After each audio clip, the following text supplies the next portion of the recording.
Right, okay, so pray, nope, eat, pray, nope. Yeah, that's the title of the episode, isn't it? Yeah.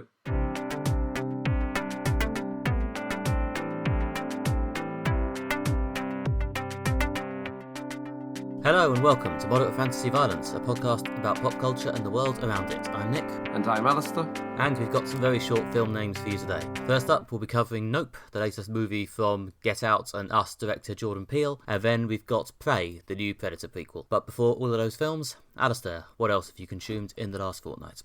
Well, I've been to see another film on top of these ones, which is also in the cinema right now, and that's Bullet Train, starring Brad Pitt and a whole host of other notable stars. Yeah, and it's a sort of action comedy or action film with like moments of comedy about a group of sort of hitmen and general unpleasant criminal characters who are all on a bullet train speeding across Japan, fighting over this suitcase full of money and various other assassinations they're trying to do. It's very reminiscent of a lot of these sort of crime films that they made, sort of about 10 years ago, probably 10 to 20 years ago. Films like Lock, Stock, Snatch, Layer Cake, Rock and Roller, Seven Psychopaths. These films when there's, a large cast of different sort of criminal types all in a sort of relatively confined setting, such as one city, or in this case, like one train, all trying to commit whatever crime there is, or sometimes, different ones trying to commit the same crime, like steal the same briefcase. And they collide into each other, go off in different directions. There's twists as the characters come together, they fall apart, they,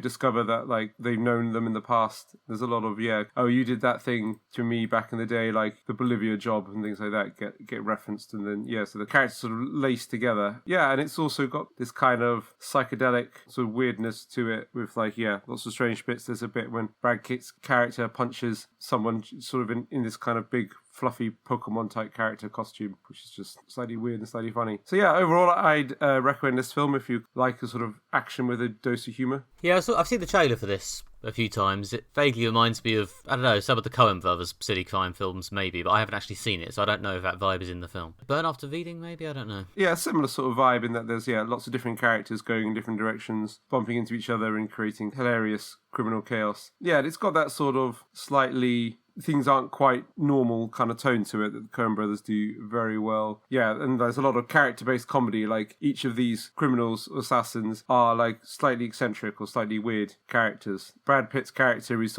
he's in therapy and he keeps talking about, he wants to put positive energy out into the world and, leave behind this negativity, as he says, as he bashes someone's head in with a suitcase. There's two British hitmen codenamed Lemon and Tangerine, and Lemon keeps talking about Thomas the Tank Engine continuously, repeating monologue about how everything he learned from life is from Thomas the Tank Engine, which is kind of really silly and funny, although it does also set up a twist that's paid off later, which I suppose I shouldn't spoil if you're going to see the film. Yeah, no, it does actually sound like a sort of fun film I might enjoy seeing. I'm not sure how or if I'll see it, but maybe one day it'll pop up on a streaming service, and it does sound like fun. Yeah, it's certainly fun. The confined setting keeps the tension high, it's fast-paced. The fact that almost everything is kind of either like setting up a future twist or paying one off, that works really well. So overall it's very entertaining. The other thing I'd say is that there are quite a few cameo appearances of like uncredited, quite famous people, which I shouldn't spoil. Yeah, there are definitely some moments when like one character will sit down next to a passenger, and then as they put their newspaper down, they'll be like, "Oh yeah, I know who this is."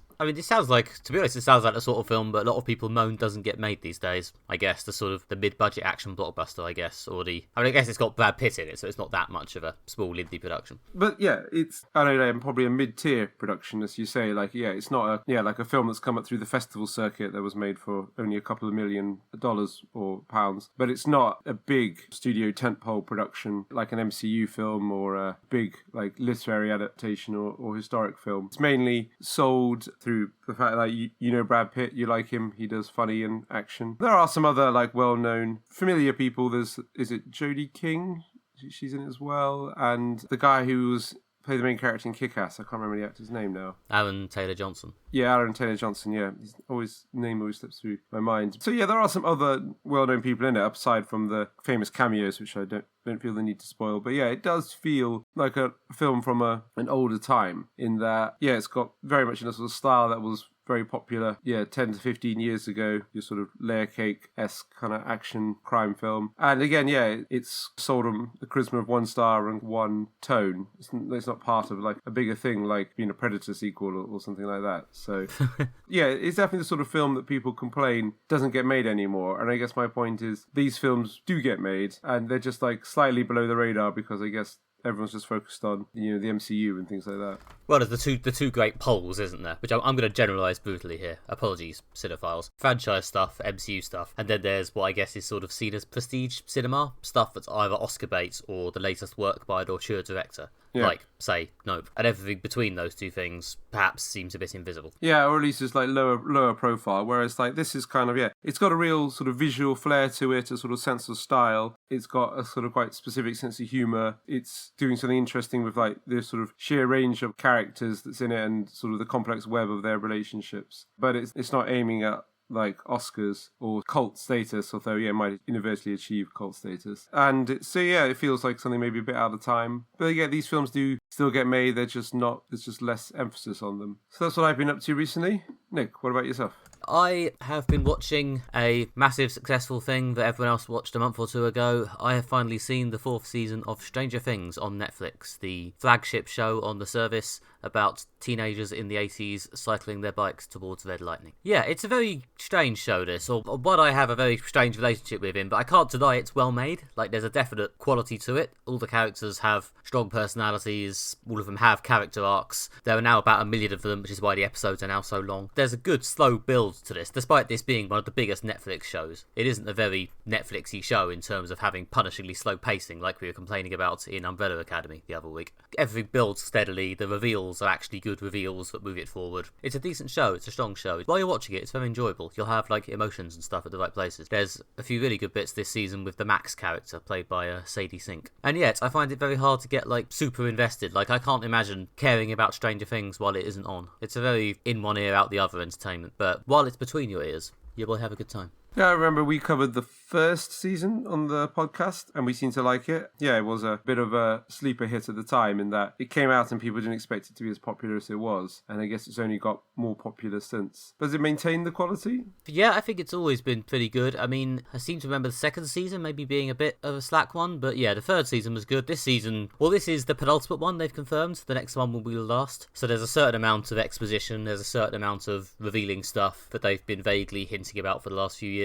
Moving things into place for a final showdown next year. So yeah, things are happening. It's good. It's very dramatic. They've definitely got a sense of scale. You know, some Netflix shows, they just sit in rooms. In Stranger Things, helped by the fact that because it's the most successful show on the service, they've got a fucking titanic pile of money.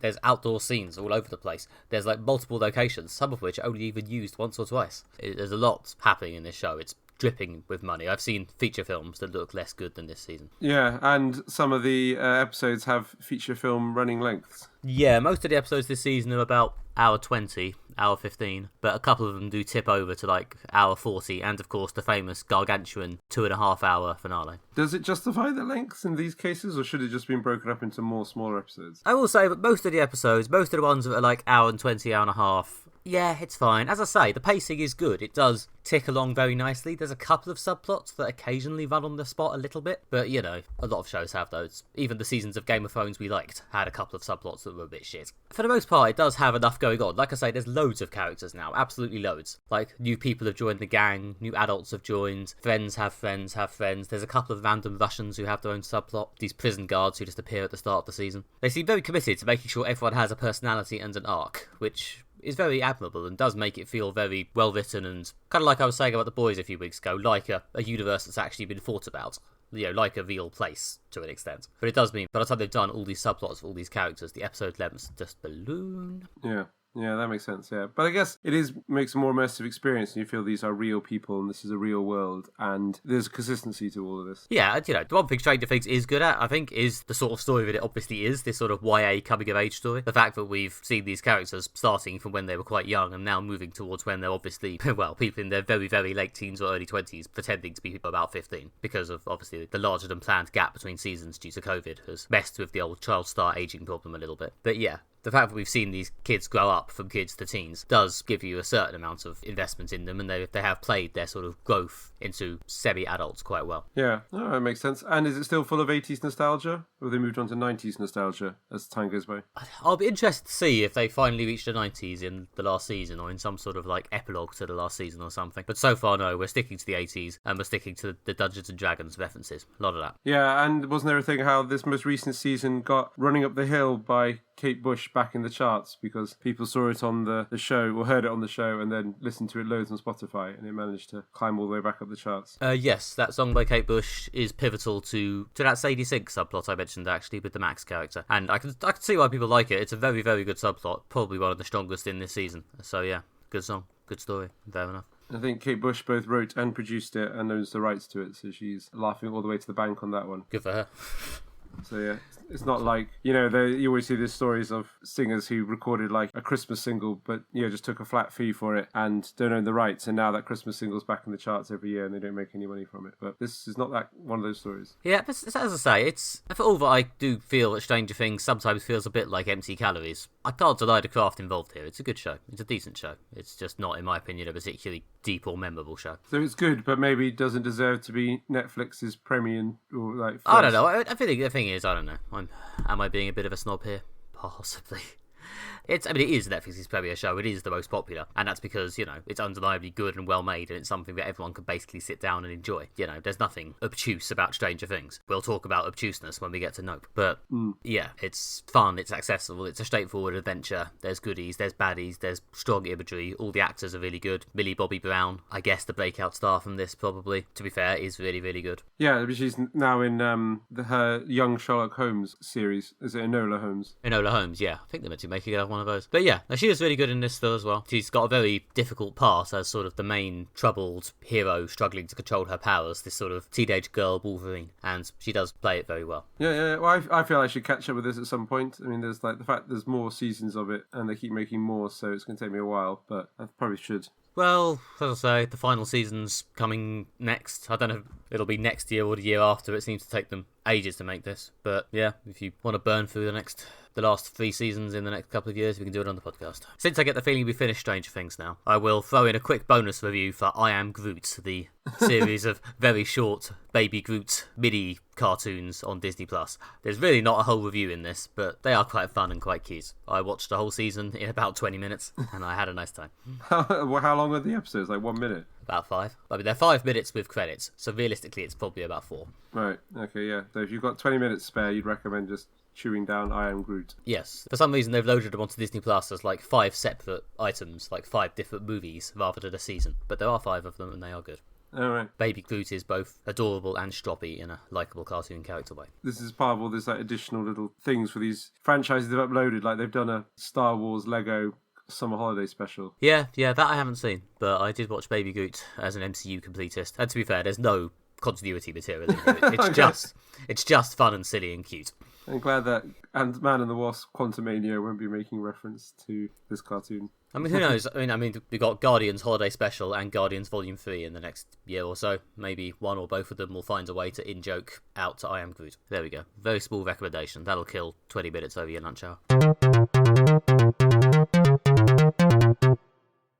Next up, this episode, we will be discussing Nope, the new film from Jordan Peele. Even describing the plot of the early part of this film involves spoilers you might not want to hear before you see it. I certainly recommend seeing this film knowing as little as possible. So, I think we will talk in general terms for a bit, with as few spoilers as possible, and then I think we'll have to drop the spoiler wall to discuss this film in really any detail. But before that, and with all that in mind, Nick, what did you think of the film? Yeah, it's an extremely compelling film, which does a great job sort of hooking you in. Like, thanks to the acting and the very good sort of visual images in the direction, it's very hard to take your eyes off. It's also very obtuse. It keeps you at a bit of a distance, like, even outside of the advertising campaign, trying to avoid saying what the film's about. Even when you know what the film is about, in terms of what the plot is, it's not always super clear what the film's about in a broader sense. But to be honest, conversely, I also think it's probably a better film than Jordan Peele's last one, Us, precisely because it doesn't spoon-feed feed us the meaning or an over-involved explanation of what's going on. Yeah, it's a difficult one to talk about because, it is so obtuse and, obviously, it's good for people to go in with a sort of blank slate as possible. I mean, just to get an idea of how little has been put out about this film, when the teaser trailer dropped, 2/3 of it was footage of Us and Get Out, Jordan Peele's 2 previous films. So there was a lot of, this was sold as from the director of Get Out and Us. And that's all you really need to know about this film. Coming soon, a film. Coming soon, a film. It's called Nope, and it's not exactly much information conveyed in the title. Yeah, but it is very, very intriguing. Yeah, you sort of get sucked into it and brought along, and it's well paced. Yeah, and I get a feel there's a lot going on here. Jordan Peele is often described as part of the movement known as anti-horror. We're never really sure what exactly makes a film an anti-horror film. Some of them are films like, I don't know, Get Out or Midsommar, movies that are just sort of creepy in vibes and have some possibly quite upsetting bits or quite strange bits, but they don't spill into gut-slicing horror the way that, I don't know, straight-up horror film like Nightmare on Elm Street did or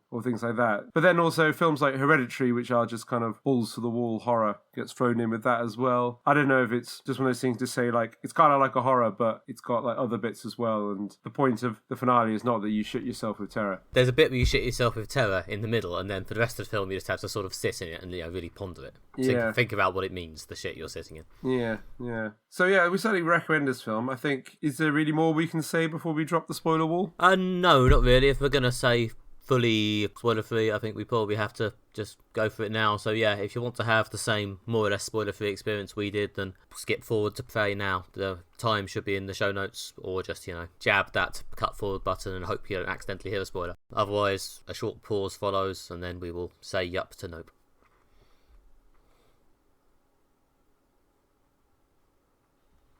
That's probably long enough. Yeah, right. So sort of the deal with this film is that the main characters who sort of live on a horse farm and they rear horses and train them for use in the film industry, and they're sort of being terrorized by what appears at first to be a flying saucer, but is revealed not to be a spaceship with little aliens in them, but it is a sort of predatory flying creature that flies down and sucks things up and eats them.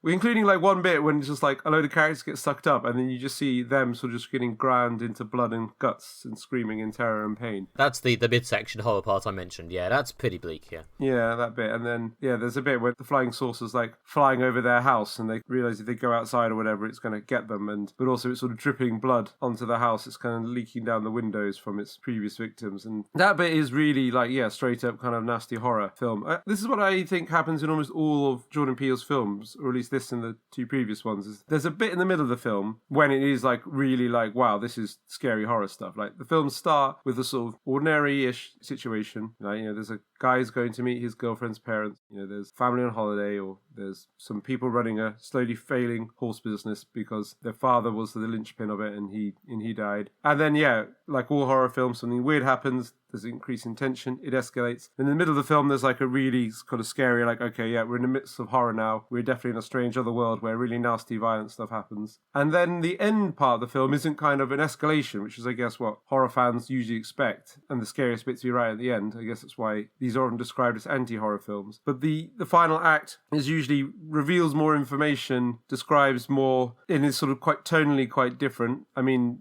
the end of Get Out pretty much becomes a comedy at the end. And you get this sort of more, philosophical end bit, which, mainly focuses around the efforts to capture this UFO predator thing on camera, despite the fact all electronics around it cease to function. So, it kind of becomes about that, which is not what I was expecting, and is tonally quite different, but it was good. Yeah, it's kind of the weird aspects of this film, which is, I think, both quite odd and also, I think, probably in some ways satirical and intended, is the fact that for most of this film, the primary quest of these characters, even after they understand the stakes of you could very easily get eaten, isn't to, kill this creature or just run the fuck away from it, but to get a picture of it for, fame and money, I guess. Yeah, to save their business. Or also seems to be partly just for the sort of the sheer challenge of it. I guess, they do say they want to be on Oprah or get the Oprah shot.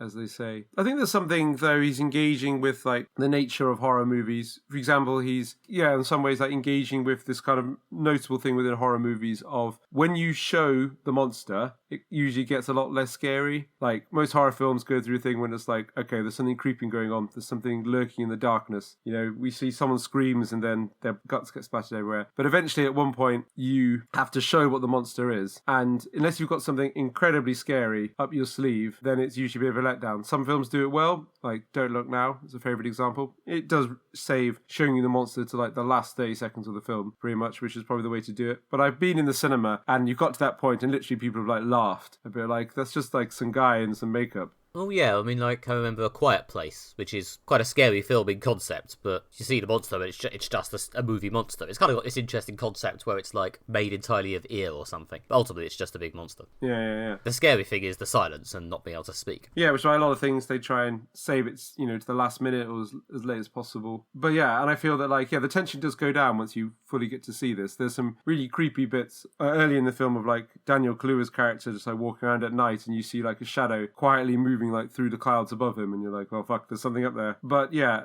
I think it's engaging with the fact that, once you start to see it, it's like, well, the tension's gone out of it, so we're not going to try and build more horror. I mean, a lot of the tension and horror is built quite cleverly through this sort of concept of animals lashing out, I think. That there's this recurring bit that's flashed back to a few times involving a chimp on a movie set freaking out. Yeah, that's quite disturbing about That's incredibly disturbing. It's almost more disturbing than the stuff with the main UFO monster, to be honest. Yeah, there's this sort of references to a fictional, like, adorable 90s sort of studio sitcom, the sort of thing that Kevin Can Fuck Himself is roasting, where for some reason the conceit is this strangely ethnically diverse family live with a chimp. And there's a flashback to one day a large bang on set caused the chimp to realise it is a violent animal. And chimps are, I guess, have a reputation of being exceptionally violent, especially when provoked and things like that. And obviously it goes nuts and kind of killed several cast members and disfigured some others. So but there's a running theme in this of, like, predatory animals. Again, there's a bit early on when the Daniel Kaluuya character wants one of his horses to be used in a commercial, but people don't listen to him when he tries to tell you how to be safe around horses. And when the horse is shown a mirror, it freaks out and kicks someone. And it's, again, the classic, like, even though they're trained performers, wild animals are always unpredictable. You have to treat them a certain way, not provoke them. Don't look at them straight in their face. That's an element of the film when Daniel Kaluuya realizes if he doesn't look at the UFO, it won't attack him because it doesn't feel provoked by him. Yeah, and that's, I think, built quite effectively through the film to the extent that I kept expecting it to maybe pivot dramatically in a more weird direction. Like, I don't know, animal spirits, film within a film. It's a rogue special effect that has escaped or something. I mean, ultimately, that would have been a bit more on the nose, and as I've said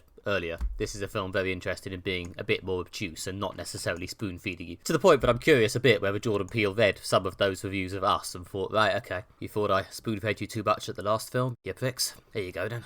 Yeah, well, this film doesn't suffer from an overabundance of exposition or explanation. You never find out where the UFO came from, what it's doing, what it is, other than it's just sort of predatory and, like, in its territory, it flies around this bit of wilderness and just attacks anyone it doesn't like. And it's just, you just have to accept it. But I guess Us did kind of lose at the end when it became ridiculously long explanation of, like, who the other people were. Us had a much clearer metaphor, I think, but then weirdly decided to try and explain practically how that's scary metaphorical horror would work, thus robbing it of a lot of its scariness and also being not that entertaining. Anyway, I'm not reviewing Us. Yeah. But yes, I've mentioned it a bit around things, but the acting in this is great. I mean, like I say, the film itself is sometimes a bit obtuse, but one of the things that sort of keeps you hooked in is the fact that the characters are very strong and consistent throughout. Primarily Daniel Kaluuya and Keke Palmer as the two central siblings, OJ and Emerald, who are great. Yeah, I thought Daniel Kaluuya especially was excellent. He's an interesting character. He's quite withdrawn, quite internalized. He doesn't talk much. He's not like a big loud character. I guess he is probably the protagonist or at least joint protagonist. I think he and Emerald get probably similar-ish screen time. I mean, I guess we're maybe pushed a bit towards OJ due to him appearing first, but yeah. Yeah, the relationship feels very realistic. Like, you get this sense of, like, they're brother and sister and they love each other and have this familial bond, but there's also tensions between them. They're different personalities, they're different outlooks on the world. Yeah, I liked how that tension was kind of there to the extent that you start to think, okay, is this going to be the primary point of the film? Are we building to the point where, they just break down and yell at each other? But that doesn't really happen. Not really the central film about this sibling relationship breaking down. it's just the way this sibling relationship works. It has its sort of its tension, it has the ways they sort of annoy each other, but that's not the point. It's just another way in which the film is sort of fainting a little at something. Yeah, it's sort of there below the surface. Though there is a sort of journey of the characters, them working together at the end to try and get this photograph of the UFO, and then ultimately at the end they're both trying to bait the UFO so they can survive because it can only go after one of them. And yeah, we're going full spoilers, I suppose, behind the spoiler wall. It is an emotional moment at the end right at the end of the film, when they both meet up and you realise they've both survived, which is obviously an important moment in a horror movie when multiple characters survive. They have that moment of like, we made it, we got through this nightmare together. Again, I think there's an awareness of horror tropes in this film, and I think possibly Jordan Peele leading a bit on the only one can survive thing, the final girl thing. The fact that we're on Emerald at the end means that surely she must be the only one who survived. Yeah. Which is quite clever. I mean, one of the ways in which the title plays literally into the film is there's a few occasions where Daniel Kaluuya's character, OJ, gets the chance to do something stupid in the name of, being a horror movie character, and instead he just sort of goes, nope, and then just hides instead. It is quite funny. Those got some big laughs in the cinema. Yeah, whenever anyone said nope in the film, people, He said the thing. Yeah. But yeah, again, it's in that level, I think it's engaging with horror movie tropes and cliches. These characters all do sensible things. They mainly hide. They mainly just try and get out of the way of the nasty thing. There aren't sort of people who go like, I'm just going to go over down this like dark alley, while there's predators around, like, I'll see you guys later. No characters who just do things for like, no reason like that. I guess they're also engaging with the fact that, the horror cliche of like the black character dies first, which you still see in like films and TV stuff recently when like, this is a film when like the black characters survive to the end. I guess that was a similar thing they were riffing on with Get Out. Yeah, and a lot of characters other than the two siblings maybe don't get a huge amount to do. And yeah, Stephen Yeun from Walking Dead's here as well, although I think his cinema career was more established by him being in that film last year, Minari, about the Korean family on the farm, which seems to have got him into the movies. And yeah, he's really good here, playing a comparatively small part. Like, not many of the characters other than the two siblings get a huge amount to do, but he does nail his bits, I think. Yeah, no, he's very good in this film. Yeah, again, linking into the plot with the crazed chimp in that he was, a child actor who's traumatized by being the only survivor of that incident. Yeah, he now runs this Wild West theme park, and he's been buying horses from the Daniel Kaluuya character and then using them as bait to trap the UFO just to get more people to his sort of slightly rubbish theme park.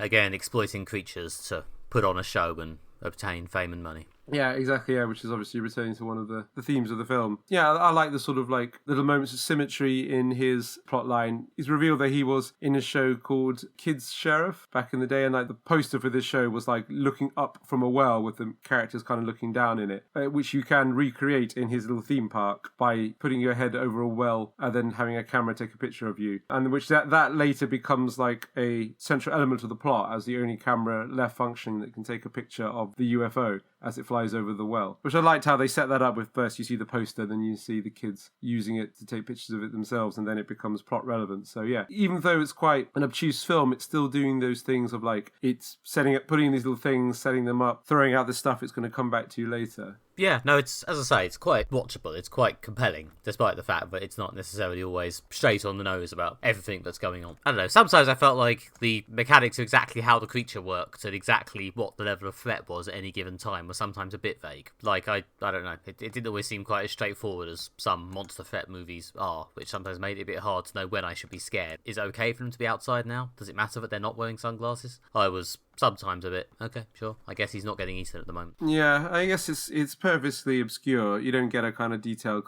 this is what the deal with the thing is. Basically, it's revealed like it's not a spaceship, it's a predatory single creature, and it behaves more like a predatory animal. That's the kind of the level of exposition you get. Well, yeah, I guess that's it really. It's not a machine. Ultimately, if it's not eating them at that particular point for no apparent reason, then it just isn't, because that's the nature of its whims, I suppose, is the canonical explanation for what I just said. I suppose, it's one of those ones, again, like, unlike a lot of sci-fi films or horror films, they feel the need to really define, like, these are the parameters we're working under, whereas this film doesn't, which I guess what makes it slightly different, like, slightly more of an auteur film than a straight-up genre picture. Yeah, there's a lot, I think, going on below the surface. I think they're really like, there's the fact that there's a lot of Americana in this, the ranchers, sort of cowboy types living out, in the middle of nowhere, away from civilization in that very sort of standard Old West style, rearing horses for like cowboy films and things like that. But also the fact that like all the main characters, especially the brother and sister who run the farm, are black. And I guess it's hinting at the kind of overlooked contribution that black people of colour have made to the history of America, the role they played in like the West that's been played down or like overlooked in our very white focused society and culture. So there's kind of commentaries on that. Again, there's commentaries on the film industry. There's a running bit when they keep pointing out that the first piece of footage ever put on film is footage of a black jockey riding a horse, and like no one really remembers this contribution that black people made to film from like the earliest film, and people don't remember the guy's name, but they remember the name of the white person who shot the film. And yeah, again, they're hinting at that there's overlooked black contribution to film, and yeah, again, hinting at these like deeper things like black contribution to American society and culture that gets kind of pushed to the side or whitewashed, even by the fact that like this film with like the three main characters are none of them white and the two central characters are black. It's considered like an unusual film, whereas like, and if it was like, even if it was a more straight up genre picture, not trying to do something slightly obtuse, as is Jordan Peele's style. If it had an all-black cast, it'd be considered like, oh, it's like a black film. It's not aimed at a mainstream audience, especially in America. And again, there's all the stuff below the surface about the kind of American culture and politics. In fairness to American cinema, though, in a few minutes we are going to cover a mainstream American genre film where none of the main cast are white. Yeah, that's true. But it's considered, like, again, unusual. And predictably, it's provoked a backlash of people saying it's unrealistic. That, I mean, we may or may not get to that. But yeah, predictably, there's people grumbling about it. Because, yeah, if you do something mainstream, then people are like, oh, this is inaccurate. And if you can get away with it if it's considered like, oh, an auteur project. But yeah, it's considered like, oh, it's like we're doing something like radical tonight. We're going to see these films with black people in it. I know not everyone thinks like I'm not going to know that everyone thinks like that, but there is definitely that element running through the culture, especially in America, where it's very divided. And obviously a film like Get Out touched much more directly on racial issues, but I do feel it's like a running theme through his films, and they're definitely hinting at, again, this contribution of black people have made to American society and culture that is largely overlooked. Yeah, I think Jordan Peele, doesn't seem to want to make all his films about race and nothing else, but, it's clearly a part of your life if you're a black person in America, and he's clearly,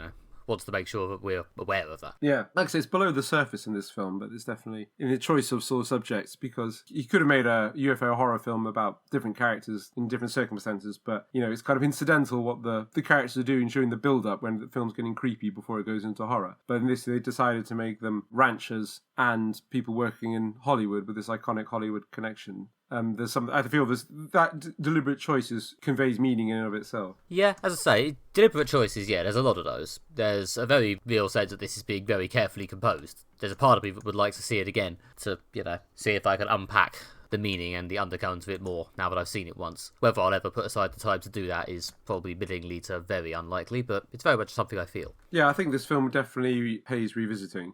Yeah, I'm sure there's lots of like little things in the background and stuff, like especially in the kind of Wild West theme park, quite little nods and things like that. I like for example, one random joke is after he gets devastated, I noticed there was a pig on the roof of the sheriff's place. I don't know if that's just a joke of like cops, pigs.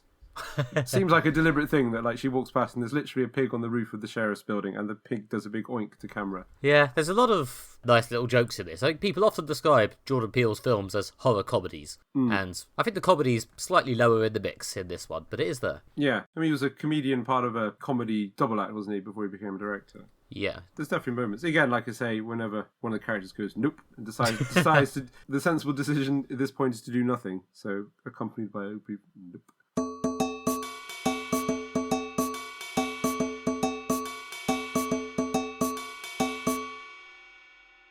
Finally, this episode, we will be discussing Prey, the new film in the Predator universe. Set in 1719 in the northern Great Plains, Naru is a member of the Comanche nation who is a healer but wants to be a hunter, even though her older brother, Taabe, doesn't think she's up to it. When a fellow hunter goes missing, Naru and her brother go in search of the cougar that attacked them. Unbeknownst to them, a mysterious, invisible, heavily armed hunter is hunting big game in the same territory and is looking for more dangerous prey. Who will be the hunter and who the prey? We've seen this film on Disney+. Nick, what did you think of it? Yeah, good film. In a very straightforward way, we're not really in obtuse Nope territory here. I mean, really, it's a firm contender for the coveted Titus Fuck Award. It's 90 minutes long, and yeah, the premise is that there are these two characters, really. Naru, played by Amber Midthunder, and the predator, and they circle around each other, they hunt each other, they trap each other, they fight. Yeah, it's an action horror film. It's good fun. It doesn't do much other than that, but it does it incredibly well. And yeah, I enjoyed it a lot. There's some really good action, there's some very carefully choreographed traps and stuff. Everything that appears earlier in the film often comes back. There's a very sort of methodical, almost Better Call Saul-esque approach to, working out how things work and then using them in a clever way later on in the film. And yeah, it's doing some fairly straightforward stuff, but it's doing it very thoughtfully and well. And there's also some lovely shots of scenery and direction as well. Yeah, a good time. Yeah, no, I thought this was a very good movie. It's really, again, a bit like Bullet Train. It feels like a film from like a previous era. In fact, this almost could pass for like a sort of 80s or 90s action horror thing, in that it's got that very simple, straightforward premise. Yeah, two characters facing off against each other. It's not more elaborate than that. It's very tight and efficient. It's definitely channeling the original film. If anything, this is not only the closest Predator film to the original Predator film of hunters in a sort of natural landscape facing off against the Predator. I would probably even go as far to say this is the best Predator film since the original. The Predator franchise hasn't had many good installments, unfortunately. But yeah, this one I thought was, again, probably the best one since the original. Few characters, well developed. You understand the dynamic. It also goes to some way of addressing that in the original Predator film, there was a First Nations character who probably not particularly well served by the original 80s film. He was very much of a sort of stereotype First Nations character who is not the first one actually to get killed, but he is not the last one to get killed. In some ways, this goes some direction to addressing the sort of not best depiction of First Nations people that the original Predator has, shall we say. Yeah, I have not seen many of the previous Predator films. In fact, I believe the only one I've seen is the most recent previous one, The Predator, which was, I think, generally regarded as bad. It was certainly regarded as bad by me. Yes. Yeah, so we'll be relying on Alistair for our Predator lore context. But yeah, just as an action film in which, a straightforward lead character battles a scary alien hunter, it just works very well on its own terms, which is very much something, a good thing to do if you're making a sequel or a prequel to something, I feel. If you don't have a brilliant idea for expanding the lore, then, or even if you think you do, then consider making a film that just, makes sense as a film a human being could enjoy. Yeah, I don't think Predator lore needs further developing. The kind of best films keep the Predator fairly obscure.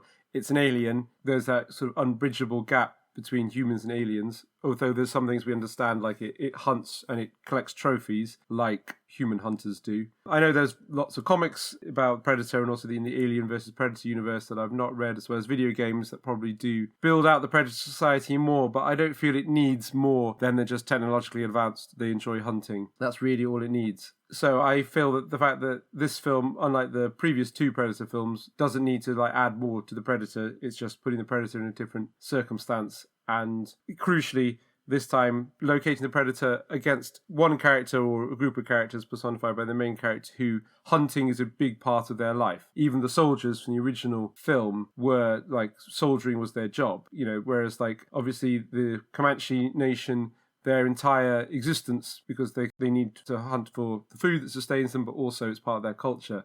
Hunting is a huge part of their existence, the same way that hunting needs to serve some kind of ritual, cultural purpose for the Predator, as well as being fun. There is kind of that interesting new element they're bringing to it, not really been part of the Predator universe before. There's also the fact that it really gets across how First Nations people didn't consider themselves sort of separate from nature the way that post-Enlightenment Western people do. They really feel themselves as a part of nature and a part of the natural system. And the Predator is the person who's external to nature, who is coming from the outside to kill. And so the main character's knowledge and understanding of nature and being a part of it, even though they hunt creatures that live in nature and get preyed on by things like the cougar, they do have this existence within nature, and the Predator is external to that. So it's bringing subtle things new to the Predator universe, but at the same time, it's not feeling the need to dive into excessive Predator lore, which is what this film doesn't need. Yeah, and also that difference between the Comanche nation and the other, as you say, the more enlightened societies of the world is personified here by a small group of French trappers who are very much portrayed as the sort of people who see animals as just things that they can kill.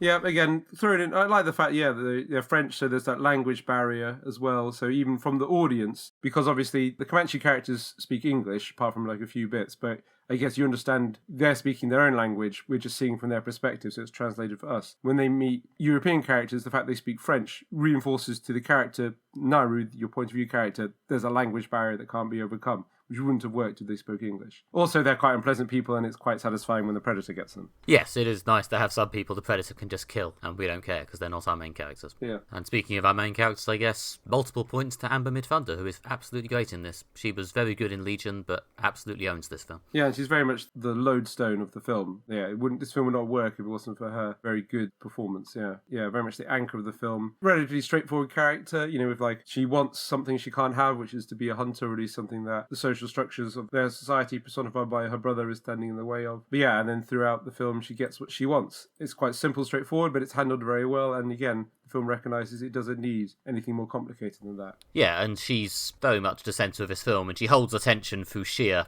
intensity and charisma, rather than quips and cleverness, which is a strong performance to do, I think. Maybe a similar-ish vibe to Daniel Kaluuya in Nope, actually. She's just very, very watchable. Yeah, and again, there's not a huge amount of dialogue. I mean, she obviously has relationships with her brother and the other Comanche characters, but at the same time, there's a lot of time of herself and her versus the Predator when, there's not much dialogue, so it's all conveyed through expression and a sort of full-bodied performance that conveys more than just dialogue could. Yeah, again, I think the direction is very good here. There's a lot of beautiful scenery. As I say, there's a lot of process stuff about how things work and how they're used, and he very effectively tracks the items and the weapons and the parts of the environment that matter in a way that's very easy to follow. I like the fact that she studies the Predator, works out how it hunts, and that's how she's able to hunt it, which is why, even though she's not got advanced weapons, just bows and arrows and her throwing axe, but she's able to outthink the Predator by, again, studying it as a hunter would study their prey, working out how it thinks, using its weaknesses against it. Whereas, in the original Predator film, they get killed one by one because they all think they can just basically outgun the Predator or something like that, or, fight it face on, and obviously you can't. Well, yeah, I mean, I guess, that's half the appeal of this prequel, isn't it? Facing off against a people who don't have shiny modern weapons, but are a lot more natural hunters. It works very well. Yeah. And then, for Predator fans, there's all the stuff you want from a Predator film. There's plenty of bits when you see, from the Predator's point of view, with its kind of heat-seeking vision, the weapons as it's killing bears and wolves and claiming the trophies, and the bits, when it's got the 3 red lines zoom in on stuff. So, all the visual nods and clues you get in a Predator film. There's various bits in the film where it would just show these hierarchies of predation, like a bit when there was a mouse or a rat eating an insect, then a snake eating the rat, and then the Predator killing the snake. And it went through that process a few times. There's a rabbit being eaten by a wolf, then being killed by the Predator. It kind of really shows the Predator-prey relationship. Yeah, I liked that sort of, again, that very visual demonstration of how the Predator thinks or how it calculates its prey or something. And yeah, again, done very much without a big blob of exposition, just successfully shown. Yeah, full of praise for this film. Like I say, if you're a fan of the Predator as a franchise, this is probably the best one they've done since the original one. Certainly the one that's most true to the original film, in tone and style and theme. Amber Midthunder is great, and I really hope she gets more out of this. And this is the beginning of her getting lots of leading roles that are as meaty as this one. Yeah, I think if nothing else, if this film doesn't get a lot more work for both the star and the director, then that would be a shame. Yeah. And there's a dog too. I don't know if it's destined to be a star dog, but it does very well. Again, good animal performance. Sometimes animals in films can be kind of tedious, but good animal performing. A lot of animal performing to the extent that I don't know how much of it is special effects, but there's a lot of good animal action in this film. Yeah. Can't really fault in any way. I mean, it is just like an 80s action movie, just tight, precise. Yeah, it's straightforward, but it does everything very well. A beautiful execution of the Predator film. About time. Okay, and that was today's Moderate Fantasy Violence. Thank you for listening as ever. If you've enjoyed this experience, then please go to our website at moderatefantasyviolence.com and find more of the same, including many past episodes and a few essays as well. And if you've really enjoyed this experience, why not leave us a nice review on your podcast app of choice, especially if it's Apple Podcasts, apparently. Thank you. If you enjoyed it so much you want to hear from us on social media, you can find us on Twitter, where we are at MFV Podcast, or find us on Facebook by searching for Moderate Fantasy Violence. And you can find me on Twitter, where I'm at Alistair J.R. Ball. And you can also find more of my writing at redtrainblog.com. And I've been Nick Bryant. You can find me on Twitter as @NickMB and find out about my Tin Pot Comics empire at nickbryan.com. And you can also come back next fortnight for more Moderate Fantasy Violence, in which, after a big couple of films this fortnight, next time it's big telly time, as we do the long-awaited Netflix adaptation of Neil Gaiman's Sandman comic, and then the final few episodes of our beloved Better Call Saul. See you next episode for that. Bye-bye. Bye.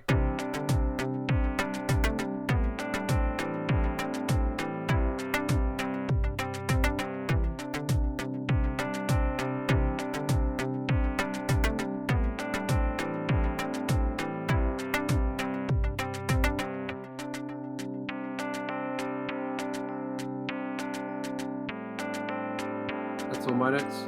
Yeah, I'm good. Okay. Let us pray. Let us pray.